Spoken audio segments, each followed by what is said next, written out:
What is good, everyone? OJ over here from PlayerEssence, and welcome to the PE Nintendo Switch news video that I have here for you guys. Today, we've got a lot of great information, so let's go ahead and get right into it. So, Graceful Explosion Machine version 1.0.2 is live. So in terms of what this update adds, here's what the development team had to say on the matter. Upload score later. We've heard from people playing Graceful Explosion Machine on trains, buses, at work, etc. who get really great high scores but can't upload them because they aren't online. This breaks our collective developer hearts. So for version 1.0.2, we've added upload score later.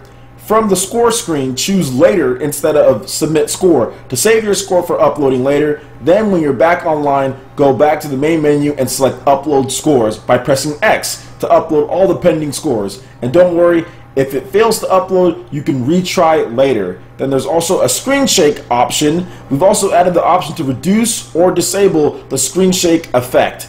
If you have motion sickness or related concerns, this should really help. It may not be perfect. Our options are limited given what a fast-paced game Graceful Explosion Machine is, but it's definitely an improvement.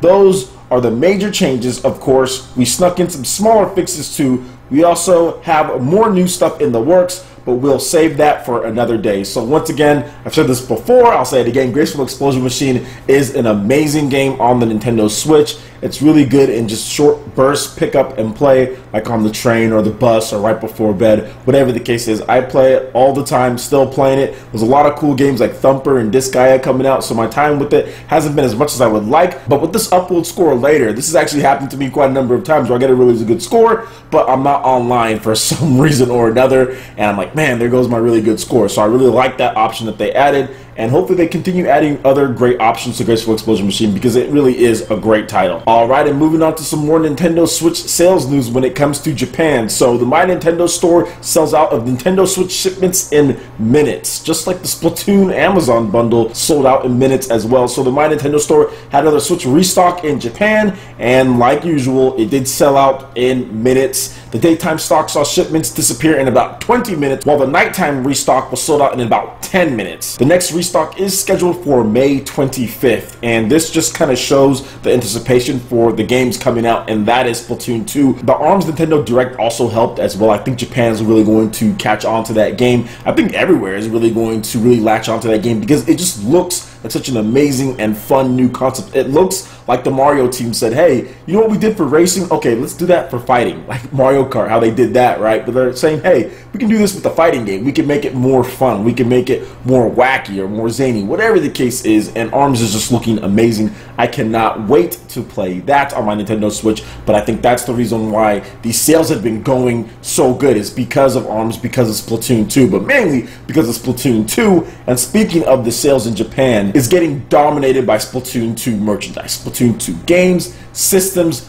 bundles, you name it, Splatoon 2 is there. So in the top 20, so going just from the top to the bottom, the number one is Splatoon 2 on the Nintendo Switch, right? Of course. Number 2 is the Squid Purple Amiibo. Number 3 is the Boy Green Amiibo, Green Hair Amiibo. Number 4 is the Girl Amiibo. Number 5 is a super pack of all of the Amiibo, plus the Pro Controller, the pink and green one, and Splatoon 2, a copy of the game. Number 6 is the green and pink Joy-Cons. Number 7 is Splatoon 2. Number 8 is Splatoon 2. Looks like a download code or not. Then at number 9 and 10, we have Dragon Quest Boys, so Dragon Quest on the PS4, Dragon Quest on the Nintendo 3DS. Then at 11 is the Splatoon 2 Pro Controller by itself. Then at number 12 is some accessories. Number 13 is like more accessories.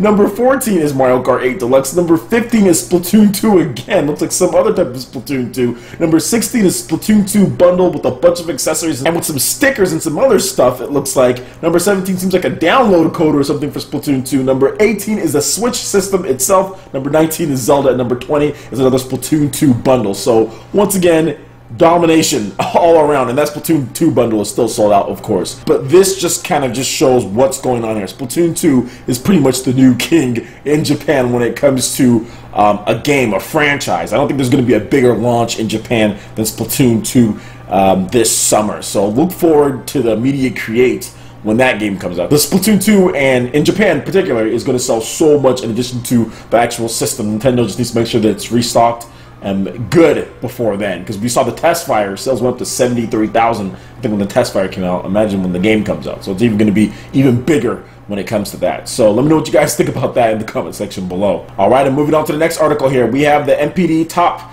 20 software, and we already talked about some of the top games. I think there was like top 10, and as you guys know, Mario Kart 8 Deluxe was #1, but I wanted to go over just the top 10, and then you guys will see the top 20 on the screen here. So Mario Kart 8 Deluxe #1, #2 Persona 5, which is also really cool. That game sold, I think, 5 times more than Persona 4 did at launch, so really good there.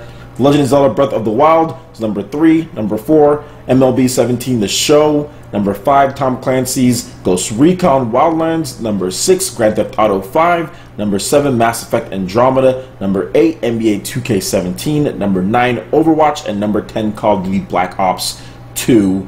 And just at the very bottom, we do have Nier Automata, which is really cool. I like the fact that that's there. And also Lego Worlds was #15, and Minecraft #20 there. So that probably included a little bit of Nintendo Switch when it comes to sales go, because that game is on a million different platforms. Obviously, Mario Kart 8 Deluxe is going to continue selling well, but I'm really happy that Persona 5 did really well, getting up there at the top. I think that game is going to do well. I don't know how long term it's going to do, because I think a lot of the fans go out there and buy it pretty much day one or in that same month. But imagine if they had a Nintendo Switch version, the sales of that game. If they had a Nintendo Switch version in addition to the PS4 version, I think it would have beat Mario Kart 8 Deluxe easily. I think it would have been an easy one, because Mario Kart 8 Deluxe, great game and everything, but I've seen so many Nintendo fans say that they would buy Persona. They will double dip on Persona. They really want Persona on Nintendo Switch.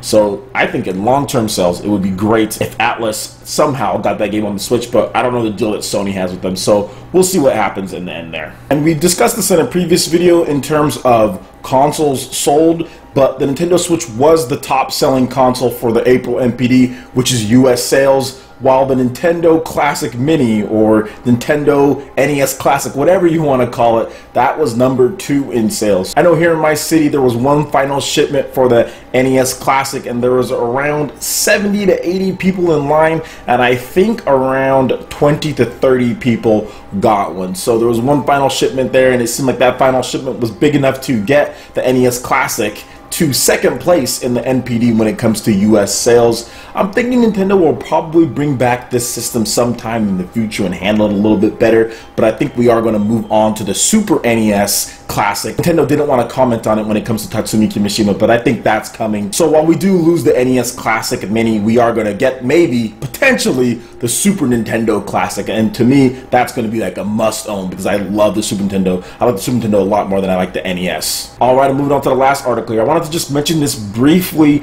Microsoft has renewed the Scalebound rights. Now, here's the thing with this, because people are speculating that, oh, this means Scalebound's coming back at E3. We don't know for sure, and I doubt that they would cancel like they did in the way that they did, then get the same team, which is Platinum, to do the game. Now, what they could do is cancel it, then get someone else to do it. Now, we've seen this before, I think with like Prey. I know Prey 2, there was a game that they had in development for a while from one developer, and they just said, nope, this isn't working. They canceled it, and then they brought it back pretty much as the Prey that we've seen at this point. It was a completely different game based on what we've seen so far, but still, they still brought that back as far as the development of that Prey game. So we could see the same thing with Scalebound. Now, it could be a completely different developer, an internal one, but Microsoft isn't going to lose everything they've done so far with that. I know they've probably spent an amount of money when it comes to certain things, the characters and all that, and you want to make sure that you hold on to that. So I can see them renewing this and getting this back out there as Scalebound someday, but I doubt we'll hear anything about it anytime soon. Maybe in the next couple of years we'll hear about a Scalebound for Scorpio or something like that. But for right now, I don't see them this quickly renewing it and getting it back into the action at E3. So overall, it makes business sense for Microsoft to renew this and make sure that they hold on to it. And then when the time comes to where they can actually get it full in development, maybe reuse whatever assets and whatever engine they had going and get it to a different developer, because it seems like they didn't want Platinum to do it, then we might see something. But I still think that's quite some time away. Alright, Ninja, that wraps it up for this video here. Make sure you check out the links in the description below. There you'll have a link over to our Patreon page where you can pledge any tier, and we'll be giving away a Legend of Zelda Breath of the Wild Guardian amiibo and awesome perks as well, such as voice chat for all of our live streams with Mario Kart 8 Deluxe, and more. We also have prize tournaments coming up for various different games, monthly giveaways, exclusive videos, and much more. Please check out the link in the description below. Check out our Patreon page, support PlayerEssence on Patreon. Also, make sure you hit that like button if you did like this video. Let me know you guys want more content like this going forward in the future. And subscribe to PlayerEssence for the latest news, reviews, discussions, and more. Thank you so much for watching, and we'll catch you ninja for the next video. Peace.